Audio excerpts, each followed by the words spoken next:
रत्नागिरीच्या खेडमध्ये मुसळधार पावसामुळे जगबुडी नदीनं इशारा पातळी ओलांडली आहे। काल दुपारनंतर खेड, दापोली आणि गुहागरमध्ये पावसाचा जोर वाढलेला असून चिपळूणमध्ये देखील संततधार पावसानं हजेरी लावली आहे। जगबुडी नदीला पूर आल्यामुळे प्रशासनाकडून स्थानिक नागरिकांना सतर्कतेच्या सूचना देण्यात आल्या। पावसाचा जोर आणखी वाढल्यास जगबुडी नदी धोक्याची पातळी गाठण्याची शक्यताही वर्तवण्यात आली आहे। मागील काही दिवसांपासून विश्रांती घेतलेल्या पावसानं अखेर रायगड जिल्ह्यात हजेरी लावली। पावसाच्या आगमनामुळे शेतीच्या कामांना वेग आलेला असून भात लागवडीच्या प्रतीक्षेत असणाऱ्या शेतकऱ्यांना दिलासा मिळालाय। जिल्ह्यात यंदा 70,000हून अधिक हेक्टरीवरती भात लागवडीचं नियोजन करण्यात आलंय। दरम्यान हवामान विभागानं रायगड जिल्ह्याला पुढील 2 दिवसांसाठी ऑरेंज अलर्ट दिलेला असून मुसळधार पावसाची शक्यता आहे। भंडाऱ्यात मुसळधार पावसानं हजेरी लावली आहे। पावसामुळे अनेक भागातील घरांमध्ये पाणी शिरल्यामुळे नागरिकांची चांगलीच धावपळ उडाली आहे। घरातील साहित्य आणि वर्षभराचं धान्य ओलं झाल्यामुळे नागरिकांना मनस्ताप सहन करावा लागतोय। तर दुसरीकडे सिंचन नसलेल्या शेतकऱ्यांसाठी मात्र हा पाऊस दिलासादायक ठरलाय। 4 दिवसांच्या पावसामुळे मरणासन्न अवस्थेमध्ये असलेली भात नर्सरी आणि भात पिकाला नवसंजीवनी मिळालेली असून जिल्ह्यातील शेतकरी समाधानी आहेत। भंडारा शहरासह ग्रामीण भागात मुसळधार पावसानं हजेरी लावली। साधारण 2 तासांपर्यंत पावसाचं धुमशान सुरू होतं। मुसळधार पावसामुळे तुमसरात जलमय स्थिती निर्माण झाली। मुसळधार पावसामुळे महाराष्ट्र आणि मध्य प्रदेशाला जोडणारा तुमसर शहरामधून जाणारा महामार्ग जलमय झाला होता। या महामार्गावरून जाताना वाहनधारकांना मोठी कसरत करून प्रवास करावा लागला। यासोबतच तुमसर शहरातील अंतर्गत रस्ते आणि एक पेट्रोल पंप पाण्याखाली गेला। तुमसर नगर परिषदेच्या नियोजनाअभावी मुसळधार पावसानं तुडुंबलेल्या रस्त्यांवरून मार्ग काढताना नागरिकांना मोठा मनस्ताप सहन करावा लागल्यामुळे नागरिकांमध्ये संताप बघायला मिळाला।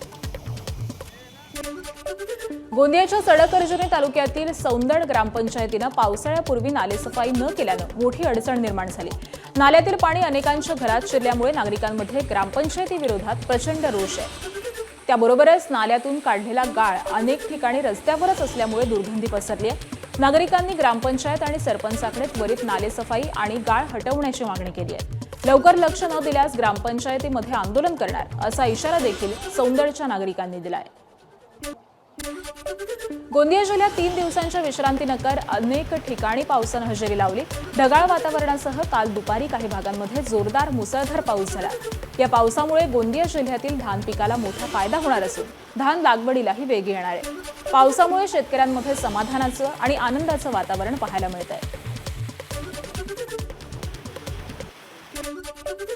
लातूर जिल्ह्यात पावसानं दडी मारली। पावसाळ्याचा 1.5 महिना उलटला तरी अजूनही पाऊस झालेला नाही। त्यामुळे शेतातील उभी पिकं करपू लागली आहेत। चाकूर तालुक्यातल्या दाबकाळ्यामध्ये गावातील शेतकरी मनुद्दीन शेख यांचा संघर्ष याचं उदाहरण आहे। 1 एकरामध्ये टोमॅटोची लागवड केली होती, मात्र पाऊस नाही आणि बोअरचं पाणी देखील आटलं। अखेर पीक वाचवण्यासाठी त्यांनी टँकरनं पाणी विकत घेण्याचा निर्णय घेतला। सातारा जिल्ह्यात 10 दिवसांच्या विश्रांतीनंतर पुन्हा एकदा मुसळधार पावसानं हजेरी लावली। त्यामुळे पश्चिम भागातील धरणांच्या पाणी पातळीत लक्षणीय वाढ झाली आहे। कोयना धरण 55% भरलेलं असून उरमोडी, कण्हेर आणि धोम ही धरणं 80% भरली आहेत। पावसामुळे शेतकरी, नागरिक आणि पर्यटकांमध्ये आनंदाचं वातावरण आहे। मात्र जिल्ह्याच्या पूर्व भागामध्ये अद्याप पावसानं दडी मारली आहे। त्यामुळे पूर्वेकडील शेतकरी वर्गामध्ये चिंतेचं वातावरण आहे। अमरावती जिल्ह्यात बोगस सोयाबीन बियाणांमुळे शेतकऱ्यांना मोठा फटका बसला। बियाणांची उगवण न झाल्याच्या 1638 तक्रारी प्राप्त झाल्या। जिल्हा नियोजन समितीच्या बैठकीमध्ये पालकमंत्री चंद्रशेखर बावनकुळे यांनी कृषी विभागाला धारेवर धरत तात्काळ कारवाईचे आदेश दिले। त्यानंतर कृषी विभाग ॲक्शन मोडवरती येत जिल्ह्यातील 13 बियाणं कंपन्यांविरोधात 41 FIR दाखल करण्यात आले। यामध्ये अंकुर, उत्तम, ओसवाल सारख्या मोठ्या कंपन्यांचाही समावेश आहे। बातमी आहे यवतमाळमधील जिल्ह्यातील सोयाबीन उत्पादक शेतकऱ्यांची बातमी आहे। बोगस सोयाबीन बीज विक्री करणाऱ्यांवरती कारवाईचा बडगा उगारण्यात आलाय। लागवडीनंतर 20 दिवस उलटले तरी देखील सोयाबीन उगवलं नसल्यामुळे कृषी विभागानं 12 कंपन्यांवरती कारवाई केली आहे। 1350 शेतकऱ्यांनी कृषी कार्यालयामध्ये सोयाबीन न उगवल्याच्या तक्रारी दाखल करण्यात आल्या आणि त्यानुसार कृषी विभागानं ही कारवाई केली आहे। बूस्टर, विगोर, पार्श्व, अंकुर सीड्स, बाफना सीड्स आणि रवी सीड्स या कंपन्यांवरती गुन्हे दाखल करण्यात आले।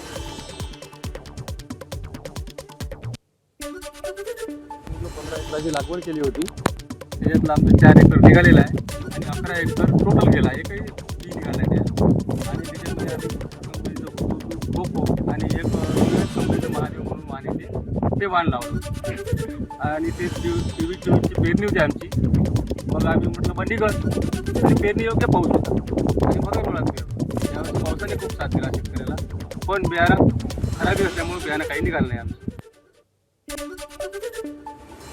मुंबई महानगरपालिकेतर्फे आयुक्त विरुद्ध सत्ताधारी असा संघर्ष पुन्हा एकदा समोर येण्याची चिन्ह आहेत. मात्र यावेळी हा वाद भाजपकडून नव्हे तर सत्तेत सहभागी असलेल्या शिवसेनेकडून उफाळून आलाय.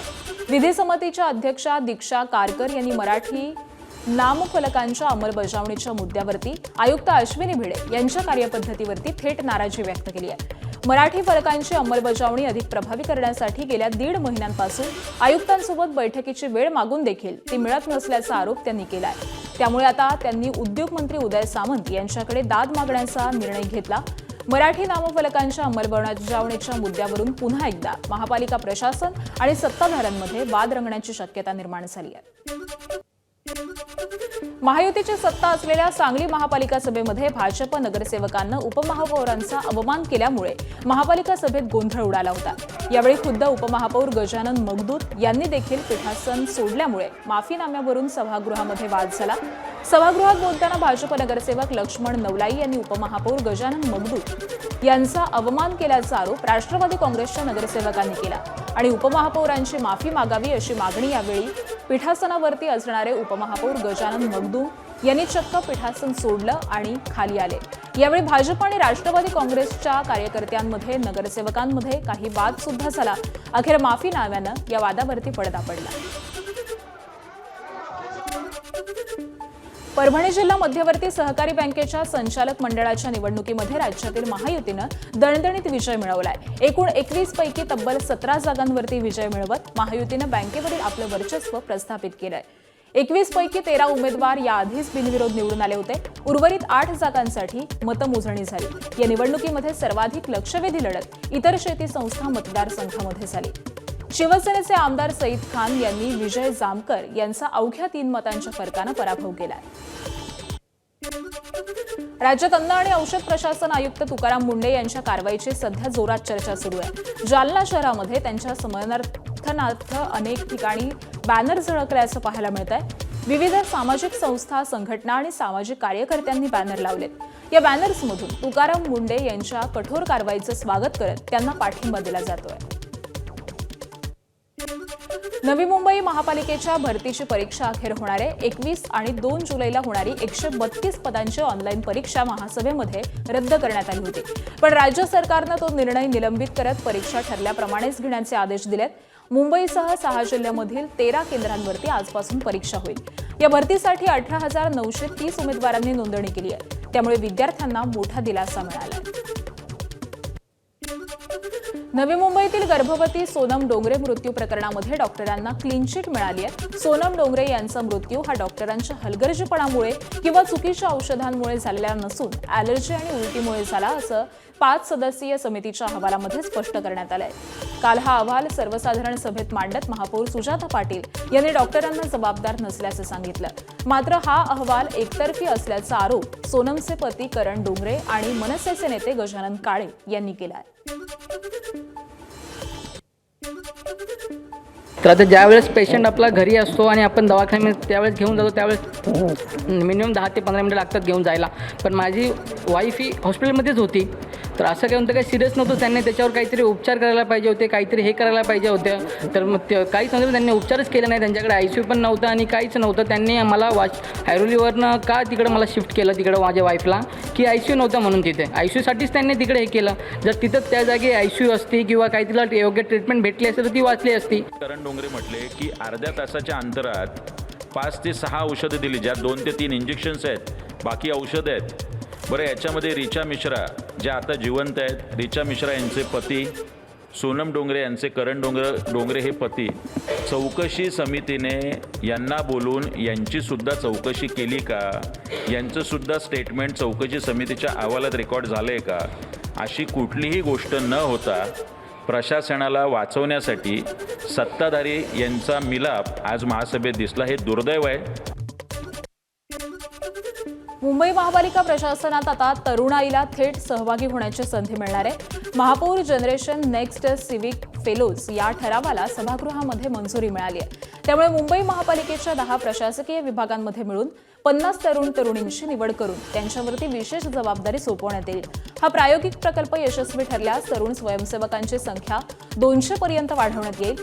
मुंबई शहरामधील नागरी तक्रारींचं जलद निराकरण करण्यासाठी हा उपक्रम राबवण्यात येतोय आणि त्यामुळे स्वयंसेवक तरुणी मुंबई महापालिकेतील नागरी प्रशासन, विकास कामं आणि धोरण निर्मितीमध्ये सहभागी होण्याची संधी मिळणार आहे. तसंच मुंबईतील रस्ते, त्या रस्त्यांवरील खड्डे, कचरा, जलभराव आदी समस्यांवरती डिजिटल देखरेख करण्याची जबाबदारी या तरुण आणि तरुणींना देण्यात येणार आहे. त्यांना विशिष्ट मोबाईल ॲपमधून थेट महापालिका अधिकाऱ्यांना आपला अहवाल सादर करण्याची जबाबदारी असेल. निवड झालेल्या तरुणांना प्रशिक्षण आणि मानधन त्याचबरोबर प्रमाणपत्र देण्यात येईल. मुंबई शहरातल्या अनधिकृत बांधकामांवरती आता AI अर्थात कृत्रिम बुद्धिमत्तेचा पहारा असणार आहे. बृहन्मुंबई महानगरपालिकेच्या सभागृहामध्ये मांडण्यात आलेल्या अनधिकृत बांधकामं आणि अतिक्रमणांवरती तंत्रज्ञानाच्या सहाय्यानं नियंत्रण ठेवण्याच्या प्रस्तावाला मंजुरी मिळाली आहे. शहरातल्या वाढत्या अनधिकृत बांधकामांमुळे शहर नियोजन, सार्वजनिक सुरक्षितता आणि वाहतूक व्यवस्था, पर्यावरण गंभीर प्रश्नचिन्ह निर्माण होत असल्याची बाब लक्षात आणून सभागृहानं या प्रस्तावाला मंजुरी दिली. यासाठी मोबाईल ॲप आणि ऑनलाईन तक्रार नोंदणी व्यवस्था सुरू करण्याच्या सूचनाही पालिकेनं दिलेल्या आहेत. संजय गांधी राष्ट्रीय उद्यानाच्या ठाण्याच्या येऊरमधील परिसरामध्ये असलेल्या मामाभांजा डोंगरावरच्या अनधिकृत बांधकामावरती वन विभागानं हातोडा घातलाय. हजरत पीर मामाभांजा दरगाह ट्रस्टची याचिका उच्च न्यायालयानं फेटाळताच वन विभाग आणि पोलिसांनी केलेल्या संयुक्त धडक कारवाईमध्ये अनधिकृत बांधकामांवरती वन विभागानं हातोडा घालला. उच्च न्यायालयानं राखीव वनजमिनीवरच्या 561.6 वर्गमीटर क्षेत्रातील अनधिकृत बांधकाम हटवण्यासाठी मंजुरी दिली आहे. त्यानंतर दंगल नियंत्रण पथकासह मोठा पोलीस बंदोबस्त तैनात करून अनधिकृत बांधकामावरती कारवाई करण्यात आली. ठाण्यातल्या मनविसेचे संदीप पानसगे यांनी 2023 सालापासून हे अनधिकृत बांधकाम पाडण्यासाठी सातत्यानं पाठपुरावा केला होता. नीट फेरपरीक्षेमध्ये देखील घोटाळा झाल्याचं समोर आलंय. बीड आणि पुण्यानंतर आता कराडमध्ये देखील एका विद्यार्थिनीच्या गुणांमध्ये तफावत पाहायला मिळाली आहे. धनश्री विनोद पाटील या विद्यार्थिनीचे 145 गुण गायब झाल्याचं समोर आलंय. धनश्रीनं OMR शीटची पडताळणी केली. त्यानुसार तिला 536 गुण अपेक्षित होते. मात्र नीटनं जाहीर केलेल्या निकालामध्ये केवळ 391 गुण देण्यात आले. ही मोठी तफावत पाहून तिच्या घरच्यांमध्ये संभ्रम आणि असंतोष आहे. मला 536 मार्क्स यायला पाहिजे होते अकॉर्डिंग टू माझी OMR आणि जी आन्सर की NTA दिली होती. पण रिझल्टमध्ये फक्त 391 मार्क्स आले. जवळपास 2.5 लाखाचा रँकचा फरक पडतो. जर 536 मार्क्स आले असते तर माझा रँक 45 ते 50,000च्या मध्ये असला असता. पण आता जवळपास 3 लाखापर्यंत गेला. यामुळे माझा आत्मविश्वास पूर्ण खालावलाय. काय करायचं पुढं काही कळत नाहीये आणि फक्त बदलून यावा रिझल्ट हीच इच्छा आहे. बऱ्याच मुलांच्या मार्कमध्ये आणि आन्सर शीटमध्ये तफावत आहे. परंतु हे जर आलं नसतं तर काय झालं असतं. नीटचा OMR शीट आपल्याकडे आहे, आन्सर शीट आपल्याकडे आहे आणि त्याच्यामुळे आपल्याला आपली पोझिशन तरी कळते. तसं बघितलं तर 8वी 9वी 10वी पासूनच विद्यार्थी अभ्यास करतायत, फाउंडेशन कोर्स करतायत. ते 2-3 वर्ष, काही विद्यार्थी तर 2 वर्ष रिपीट करून 3 वर्ष रिपीट करून भविष्यासाठी प्रयत्न करतात आणि त्यांच्यासोबत जर असं घडत असेल तर विचार करण्यासारखी गोष्ट आहे. पुढे भविष्यामध्ये हे होऊ नये म्हणून काहीतरी उपाययोजना करणे आवश्यक आहे. नीटच्या फेरपरीक्षेत घोळ झाल्यानंतर आता नॅशनल टेस्टिंग एजन्सी म्हणजेच NTAनं सर्व तक्रारींवरती लक्ष दिलेलं आहे. यावर्षी नीटचा पेपर लीक झाल्याच्या मुद्द्यावरून झालेल्या प्रचंड गदारोळानंतर ही परीक्षा आधी रद्द करण्यात आली होती आणि त्यानंतर ती पुन्हा घेण्यात आली. पण परीक्षा पुन्हा घेतल्यानंतर देखील आता त्या परीक्षेच्या निकालावरती गंभीर आरोप केले जात आहेत. अनेक विद्यार्थ्यांना OMR शीटवरील गुण आणि नीटच्या मार्कशीटवरील गुण यामध्ये तफावत आढळली आहे. पडताळणीसाठी सादर केलेल्या अनेक OMR शीट्स बनावट किंवा AI द्वारे तयार केलेल्या असल्याचं आढळून आलंय. त्यामुळे विद्यार्थी आणि पालकांना सल्ला देण्यात येतो आहे की त्यांनी पडताळणीसाठी केवळ मूळ OMR शीट्सच सादर कराव्यात. जर कोणतीही बनावट किंवा AI द्वारे तयार केलेली OMR शीट सादर केली गेली तर संबंधित व्यक्तीवरती कायदेशीर कारवाई केली जाऊ शकते. दिल्लीच्या जंतर मंतरवर सीजेपीचं आंदोलन सुरू आहे. नीट परीक्षेत झालेल्या घोटाळ्याच्या पार्श्वभूमीवरती हे आंदोलन केलं जात आहे. या आंदोलनाला राज्यभरामधून हजारोंच्या संख्येनं विद्यार्थ्यांनी हजेरी लावली. आक्रमक आंदोलकांच्या पार्श्वभूमीवरती दिल्लीच्या एनटीएच्या ऑफिसजवळ सुरक्षा वाढवण्यात आली आहे. गेल्या 6 दिवसांपासून सुरू असलेल्या नाशिकमधील रिंग रोड विरोधामध्ये शेतकऱ्यांचं आंदोलन अखेर मागे घेण्यात आलंय. मंत्री गिरीश महाजन यांनी आंदोलक शेतकऱ्यांची भेट घेतली. पुढील 2 दिवसांमध्ये आंदोलक शेतकऱ्यांची मुख्यमंत्री देवेंद्र फडणवीस यांच्याशी बैठक होऊन मागण्या मान्य केल्या जातील असं आश्वासन मंत्री गिरीश महाजनांनी यावेळी दिलंय. त्यानंतर शेतकऱ्यांनी आपलं आंदोलन मागे घेतलं. बुलढाणा जिल्ह्यातील देऊळगाव राजा इथं अनुसूचित जमातींमधील उपवर्गीकरण लागू करण्यासाठी सकल भव्य आक्रोश मोर्चा काढण्यात आला. अनुसूचित जातींमधील उपवर्गीकरणाची तातडीनं अंमलबजावणी करावी या प्रमुख मागणीसाठी मातंग त्याचबरोबर मेहतर वाल्मिकी समाजाच्या वतीनं हा मोर्चा काढण्यात आलाय. मोर्चामध्ये मोठ्या संख्येनं समाजबांधव सहभागी झाले होते. उपवर्गीकरणामुळे खऱ्या अर्थानं वंचित घटकांना न्याय मिळेल असा दावा करत आंदोलकांनी शासनानं तातडीनं निर्णय घ्यावा अशी मागणी केली आहे. राम मंदिरातील देणगी चोरी प्रकरणाबाबत काल सर्वोच्च न्यायालयामध्ये सुनावणी पार पडली. न्यायमूर्ती सूर्यकांत यांच्या नेतृत्वाखालील 3 न्यायाधीशांच्या खंडपीठासमोर सुनावणी देखील पार पडली. या सुनावणी दरम्यान सर्वोच्च न्यायालयानं या प्रकरणाचा तपास करणाऱ्या विशेष तपास पथकाची पुनर्रचना करण्याचे आदेश दिलेत. या पथकाचं नेतृत्व एका वरिष्ठ IPS अधिकाऱ्याकडे सोपवण्याचे निर्देश देण्यात आले.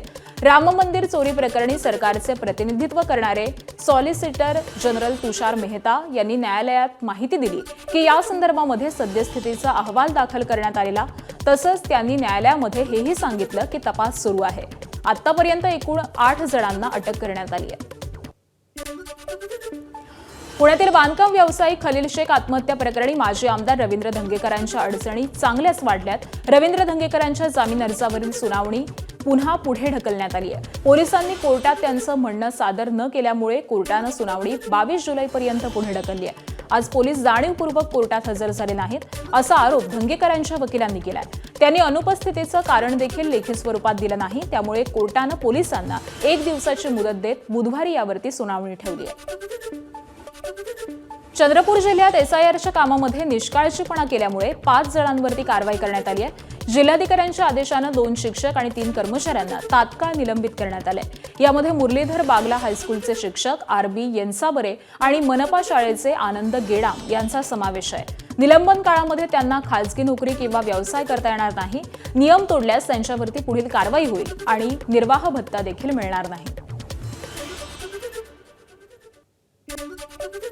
नाशिकच्या TCS प्रकरणामध्ये मोठी अपडेट समोर आली आहे. या प्रकरणातील प्रमुख संशयित आरोपी दानिश शेख याला नाशिक सत्र न्यायालयानं जामीन मंजूर केलाय.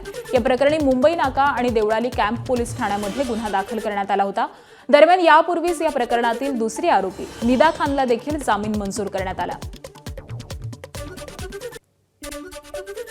मुंबईच्या अंधेरी पूर्वेतील मरोळ मारोशी सिग्नल जवळच्या मेट्रोपोलिस हॉटेलमध्ये कथित धर्मांतर प्रकरणी मोठा गोंधळ झाला. हॉटेलमध्ये ख्रिश्चन धर्माची प्रेयर आयोजित करण्यात आलेली होती आणि यामध्ये कथित धर्मांतर होत असल्याचा आरोप करत हिंदुत्ववादी संघटनेचे 20 ते 25 कार्यकर्ते मोठ्या संख्येनं एकत्र जमले आणि हॉटेलमध्ये घुसून मारहाण केल्याचा आरोप आहे. यावेळी पोलिसांनी त्यांना थांबवण्याचा प्रयत्न केला असता पोलिसांना देखील शिवीगाळ करण्यात आली. त्यामुळे मरोळ मारोशी रोडवरती काही काळ वाहतूक कोंडी झाली होती. मुंबई आणि नवी मुंबईमध्ये MPSCची तयारी करणाऱ्या महिलेच्या नावानं सुरू असलेला धक्कादायक ब्लॅकमेलचा धंदा अंधेरी पोलिसांनी उघड केलाय. ही पती-पत्नीची टोळी महिला आणि मुलींना जाळ्यामध्ये अडकवून त्यांच्यावरती अत्याचार करायची. अत्याचाराचा व्हिडिओ शूट करून तो व्हायरल करण्याची धमकी देत महिलांकडून पैसे उकळायची. रेप करणारा पती आधीच अटकेमध्ये आहे तर 1 वर्षापासून फरार असलेल्या पत्नीला अंधेरी पोलिसांनी साताऱ्यातील उंब्रज इथून अटक केली आहे. आरोपी सतत नंबर आणि लोकेशन बदलत पोलिसांना चकवा देत होती. ABP माझा, उघडा डोळे बघा नीट.